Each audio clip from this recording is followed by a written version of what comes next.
Hi, ladies and gentlemen, my name is Yanik Hoyles. I'm Director of Distribution IATA, and I'm just giving you an update on what's been happening for the last 12 months in our area. Now, there's been a lot going on, and actually one thing that's become a consensus across the industry is that all this journey has actually accelerated. There's been lots of developments from airlines and their partners in the area of NDC in particular, from a technical point of view, but also from a commercial point of view. And this is important because although we're not involved at all in commercial discussions, we look after the technical part of the standard, these are the elephants in the room. And the big announcements over the last 2 months from Air France KLM with Amadeus, Lufthansa Group with Sabre, and very recently IAG with Amadeus show that this business model is shifting. All the players, including these technology players, the GDSs, see the value of this move to a world of airline retailing. Our leaderboard hit its target, albeit on low volumes, but yes, they've paved the way, which will then help all these airlines who want to follow in this journey as they carry on further. One thing we've heard from our airline members and from the value chain is this need to focus on value creation and to look at the broader picture beyond programs, which is why we're pivoting to talking about airline retailing and value creation. Now, our ambition is for airlines to get their freedom of distribution. Why? Because the benefit at stake, the value creation at stake, it's the equivalent of $7 per passenger approximately, or equivalent of 4% of airline revenue. 3/4 of this roughly is a revenue opportunity, and 1/4 to 1/3 is cost saving opportunity, which will of course differ depending on each airline's individual strategy. But this is the size of the prize. Now, these are not IATA numbers. These numbers come from a McKinsey study that was published in November 2019. This journey to airline retailing, first of all, it's about moving to a world of offers and orders. That's how you get to being customer-centric in a world of retailing. And there are 3 components. First of all, yes, you've got to move beyond legacy, you've got to move beyond PNRs, EMDs, e-tickets, to a world of offers and orders. Second, you've got to move beyond just programs. No one's interested in whether we're delivering this program or that program. What people are interested in is the value that's coming out of these programs for all the value chain. So you'll hear us talk about airline retailing in the scope of much broader than NDC.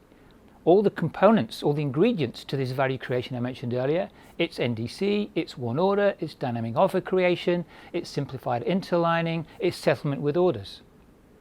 And third, from a commercial point of view, distribution and payment have to be properly integrated, because that's where you can offer the best value for the customer. Now, how do you create this value?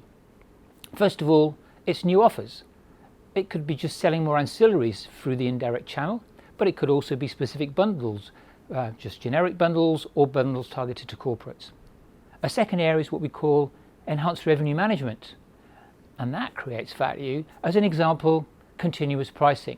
Some airlines have started to roll out continuous pricing, and it's providing a significant benefit to them, but also for their customers. Another area is optimizing the distribution mix. So this is about simply airlines deciding how they want to distribute their content, through which channels, to who, based on what value. Another area is about personalization, getting even closer to the customer.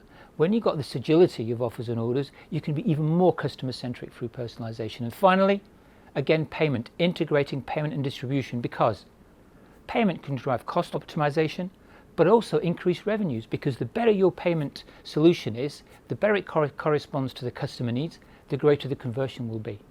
And that means the customer's happy and there's more revenue coming for the airline. So all in all, you can see there's a lot happening here, a lot of opportunity for value creation, and this is all being brought together by the priorities that have been set by our Distribution Advisory Council, which is 15 airlines who govern our direction in this journey to airline retailing. 3 things they've asked us to work on for the next year and beyond.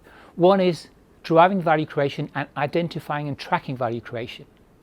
We're going to be working with airlines and other value chain players to track that value creation, to help people see where it is, how they're doing on their journey. A second area is actually to restart, because we did slow down last year in terms of resources from our side, but also from the airline side. So restart and accelerate this journey to airline retailing. Will it be with the airlines, but also working with the whole value chain? And a third area of priority is agility in product design. This is about the whole broad scope of dynamic offer creation, all the way from interlining to designing new offers and up to continuous pricing. So you can see these are our priorities going into 2021 and beyond. It's pivoting to airline retailing and value creation. And ultimately, this is what will enable us to be even more customer focused, because the customer has to become the reference. Thank you.